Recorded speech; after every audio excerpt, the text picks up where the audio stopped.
Hello, good morning. आज मैं आपको भारत की लोक कथाओं में 8वीं नंबर की कथा सुनाने जा रही हूँ, वासनाग और बगड़ावत। पातू कलाली और सवाई भोज के बीच में चूलबाजी चल रही थी। सवाई भोज कलाली को समझाने लगे, कलाली किसी अन्य से इस ढंग की मतवाली होड़ मत करना। कलाली सवाई भोज की को आशीर्वचन बोलती है और कहती है, भाई तुम कभी मत मरना, मैं युगों युगों तक तुम्हारी प्रतीक्षा करती रहूंगी। बारंबार मेरे यहाँ आते रहना। और फिर अच्छे से वचन बोलकर उन्हें विदा करती है। 24 भाई गाते नाचते शहर के बाहर आ जाते हैं। सवाई भोज को मतवालापन सूझता है। तुरंत मियाँ जी से पूछा कि भाई मियाँ, अपने बीड़े में शराब कितनी है? मतवालापन करने का विचार हो रहा है। मियाँ जी बोले, भाई इतनी है कि यदि शराब बहाने लगो तो नदी भी की भांति बहने लगेगी। रेण शहर का तो पता ही नहीं चलेगा। क्या करना है बोलो? चलो मेखला पर्वत पर चले, वहाँ पर मतवालापन करेंगे, बहुत एंजॉय होगा, मज़ा आएगा। पर्वत घर पर्वत पर पहुंचकर पत्थर कंकर हटाकर 24 भाइयों ने जाजम बिछा दी और सभी विराजमान हो गए। वहाँ सभी शराब पीने लगे, अपनी बोली घोड़ी, गायों, बछड़ों, सांडियों सभी को शराब पिला रहे थे। तभी मेघराज हवा के इशारा पाकर उधर से निकले। सवाई भोज मेघराज से मनुहार करने लगे, अजी मेघराज जी, आप भी थोड़ा पी लें। तब मेघराज जी ने मना कर दिया, कहा कि हमारे रखवाले पासक जी नाग हैं, वह पी लेंगे तो हम भी पी लेंगे, अन्यथा हमारा पीना संभव नहीं है। हम लोग तो इसके हाथ भी नहीं लगाते। अच्छा, ऐसी चीज़ है, ऐसी बात है, ये तो अच्छी चीज़ है, पी लो। ये अच्छी चीज़ नहीं है, हम नहीं पिएंगे। तो चलो आपके बासक राज जी को हम शराब पिलाते हैं। उन्होंने आचमन किया और याद किया, आज लो राजा बासक जी, आपकी निमित्त आपको यह दारू पिलाते हैं, आप भी थोड़ी चख लो। इतना कहते ही हाथ का बीड़ा सवाई भोज ने छोड़ दिया।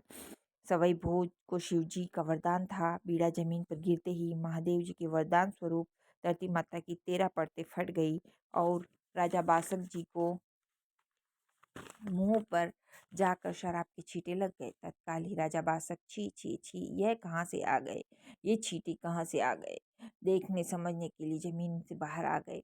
जमीन से बाहर निकले तो देखा वहाँ एक गाय का बछड़ा दूल्हा खड़ा था, उसके अलावा वहाँ कोई भी नहीं था। तब बासक राजा ने उस दूल्हे से ही पूछ लिया, यह कहाँ से आई? दूल्हे बैल ने जवाब दिया, अन्नदाता, यहाँ बगड़ावतों ने शराब पी थी। राजा बासक को गुस्सा आ गया, अरे भाई, 4 महीने चौमासे में बारिश अखंड बरसती है तो भी एक परत नहीं फूटती, और आज धरती की 13-13 परतें फूटकर मेरे मुंह पर शराब आकर गिरी है। यह तो गजब हो गया। मेरा प्रण शराब नहीं छूने का भंग कर दिया, यह बहुत गलत हुआ। धोला, यदि तुम कुछ समय के लिए धरती को संभालो तो मैं भगवान से अपनी समस्या बोल कर आऊं। धोले बैल ने बताया कि धरती का भार झेलना तो आसान है, पर कहीं ऐसा न हो कि धरती पर ये 3 बातें हो जाए। कौन सी 3 बातें? 5 व्यक्ति बैठे हों और यदि कोई साक्षी बनता है, फिर वह झूठ बोल जाए कि मैं यह नहीं हुआ, तो वह गलत होगा। यदि जंगल में शियार को देखकर बोलता है कि वह घास खा रहा था, मैंने शेर देखा था, तो यह भी गलत होगा। भांजे भांजी को दान करते समय 2 पैसे उससे दान में न दे सके और घर पर खजाना रखा हो, तो यह भी गलत होगा। राजा बासक ने 3 स्थितियों से निकल जाने की सांत्वना दी। तब धोला ने कहा, मैं ज़्यादा देर धरती माँ का भार नहीं सहन कर सकता हूँ। एक कांटे की नोक पर राई ठहरे जितनी देर तक मैं वजन सहन करूँगा, उसके बाद मैं नहीं जानता क्या होगा। तब धोला बाछल को जमी का भार झेलने के लिए नियुक्त कर राजा बासक 33 करोड़ देवी देवताओं के पास घूम गए और थक हार कर भगवान विष्णु के पास पहुँचे। भगवान बोले, आओ राजा बासक, धरती के धनी कैसे आना हुआ? धरती का भार किसे संभला कर आए? कौन सा आवश्यक कार्य हो गया जो आप यहाँ आ गए? राजा बासक नागदेव बोले, आपने बगड़ावतों को बहुत बढ़ा दिया, परिणाम स्वरूप मुझे परेशान होकर यहाँ आना पड़ा। भाई राजा बासक, मैंने तो उन्हें बढ़ाया, लेकिन आप में इतना विष है कि एक फुफकार से ही उन्हें भस्म कर सकते थे। राजा बासक कहने लगे, आप सत्य बता रहे हैं, लेकिन मैं मानता हूँ कि पीपल काटे, गर चुने, गोद में गाड़े गात, दनाचार उसायो फिरे, तो जड़ा मूल सूझात।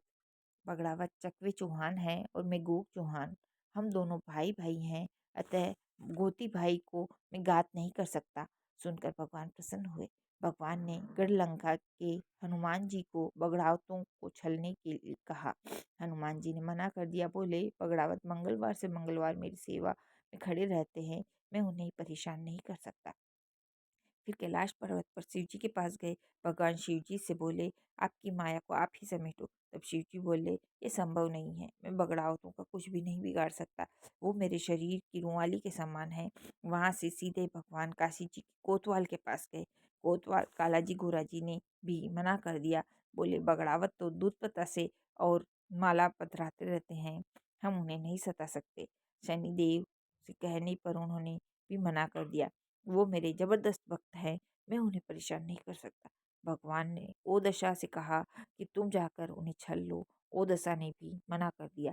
वहाँ मेरी बहन दशा घूम रही है, वहाँ उसके रहते मैं नहीं जा सकती। इस प्रकार से विष्णु भगवान कई देवताओं के पास गए। सबको उन्होंने कहा कि आप इस स्थिति को संभालिए। सबने मना कर दिया। अंत में भगवान विष्णु ने सोचा कि मैं ही कुछ करूं। तब भगवान ने देखा सवई भोज और उसके सभी भाई तो 33 करोड़ देवी देवताओं की पूजा अर्चना करते हैं और श्रद्धा भाव रखते हैं। उनको कोई भी परेशान नहीं करना चाहता। तब भगवान स्वयं ने अपनी समस्त भुजाएं फैलाते हुए खड़े हुए और त्रिलोकीनाथ स्वयं बगड़ावतों को छलने परेशान करने के लिए तत्पर हुए। तब भगवान विष्णु ने अवतार लेने की सोची और पृथ्वी पर जाकर बगड़ावतों को छलने के लिए विचार किया। यह कथा थी वासकनाग और बगड़ावत। बगड़ावत 24 भाइयों को क्या परिस्थिति बनी और किस परिस्थिति के कारण भगवान विष्णु को छलने के लिए जमीन पर आना पड़ा। यह हमारी फड़ चित्र की लोक कथाओं में 8वीं कथा है, जिसे आप सुने और समझी। धन्यवाद।